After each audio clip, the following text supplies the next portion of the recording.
This is... We lost. Oh no, here we go.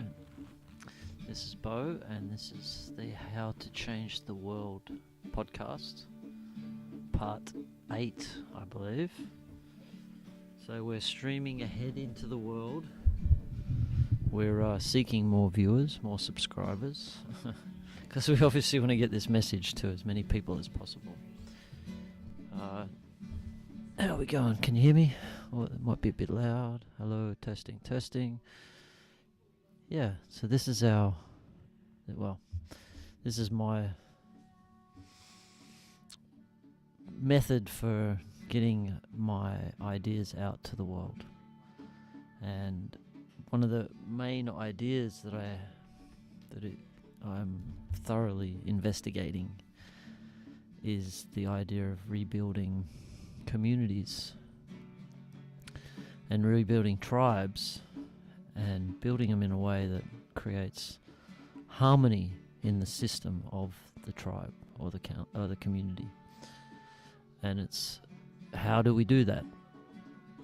What are we doing at the moment with communities? How have we lived in the last 50, 60 years? So obviously the Western way has isolated ourselves from community. We've been pulled away. We've become wealthy. We have many material possessions. We can now afford our own houses, have our own cars. We can do pretty much everything on our own at this current time in history. We've lived the last probably 60 years, 60, 70 years, well, since after World War II, there's been a lot of abundance in the Western world, and that's allowed us to do everything for ourselves. I don't need to rely on anybody. And because of that non-reliance on others, that sort of pulled us away from the requirement to live in a community. I remember hearing a story of the Great Depression in the 20s. I think they were. And a guy's account of his time in the Depression was that it was the most enjoyable time in his life, which is ironic because when we are brought up, when we go to school, we're told the Great Depression was everyone lost their jobs, no one had any money, there was just complete sadness all around the US especially. But this guy's account of his time, read that, it started, I guess, this journey. It helped with pointing me in the right direction, because how could he said that it was the best time of his life, because when we stopped depending on the system, like our jobs, if we didn't have a job, we no longer had any money. So then we would actually have to start relying on one another again. So you go back, move into the family's home, maybe there's 10 people in a house. And that in itself just creates your own little community. And then you could imagine the community, the greater communities around the area, like everyone in the street would come together. And then, so it's just like this building of reliance on each other. And this is where we are in our natural flow, when we're around like-minded people, whether it be our family, whether it be friends, neighbors. We start to shine when there's others around. We shine off each other, so one shines more bright. Like right now we've got Juliet playing the guitar and singing. She's shining her light, her skills, her passions, and it's setting an ambience in the barn, in our communal space. She's shining and the light is moving through to others, and that's bringing more joy to people, opening up their minds, raising their consciousness through just hearing the expression of another. It's the way that we Sorry, I got itchy neck.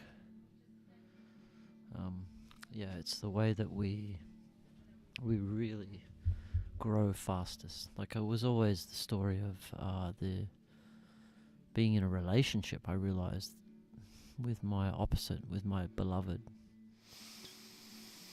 being in that place is where you grow the fastest, because there's love. And when there's love, challenges become amplified.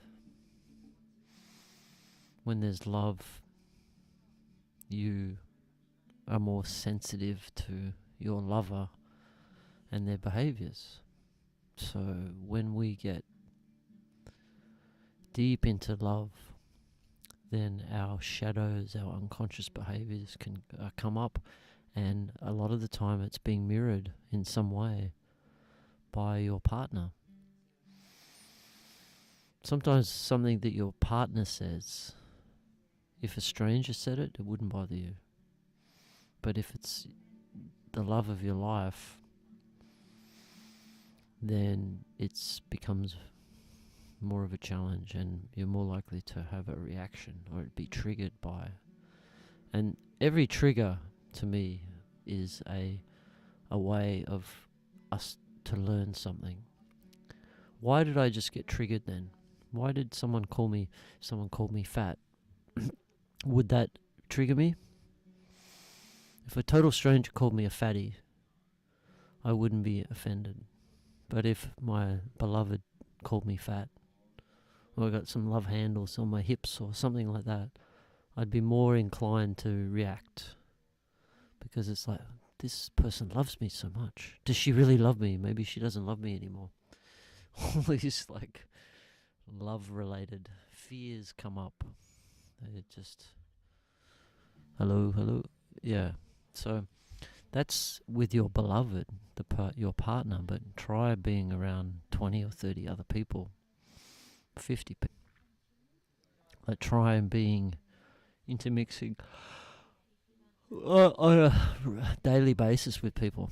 It just, what becomes is you learn to love, you become to love them, and you become good friends with them. This harmony exists between them. But then they're going to trigger you in some ways.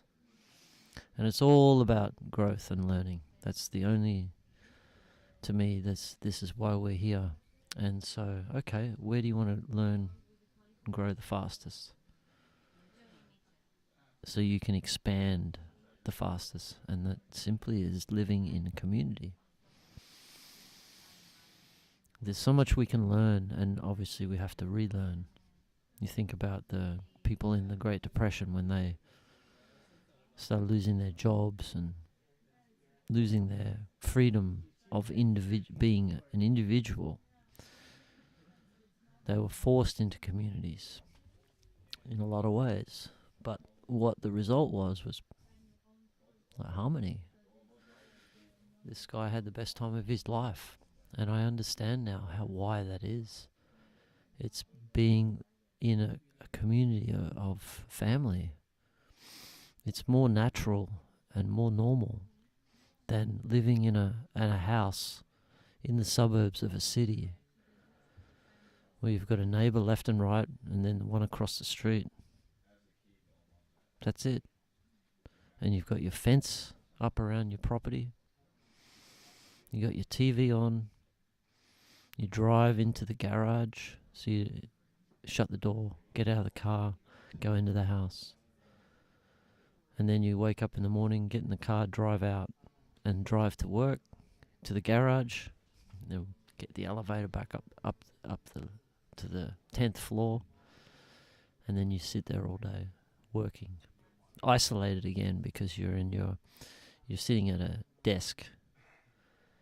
You can use the phone, you've got the internet, there's partitions between the person sitting next to you so you don't even see them.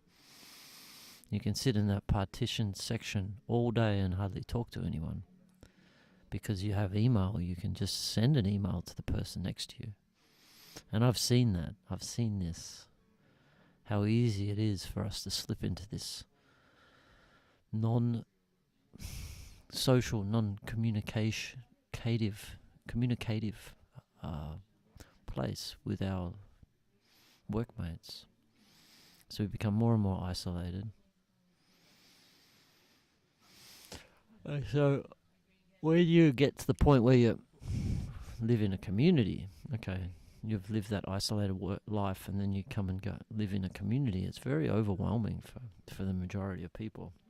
I keep forgetting that, because I've now been in this for a couple of years now. Like when I first started, it was pretty full on. Having strangers come and live with you, it's like, what the fuck? You live in your house and your personal space is affected. You really got to learn a lot, and it takes time. It really does, because we just we've lost it. We've lost we've lost the skills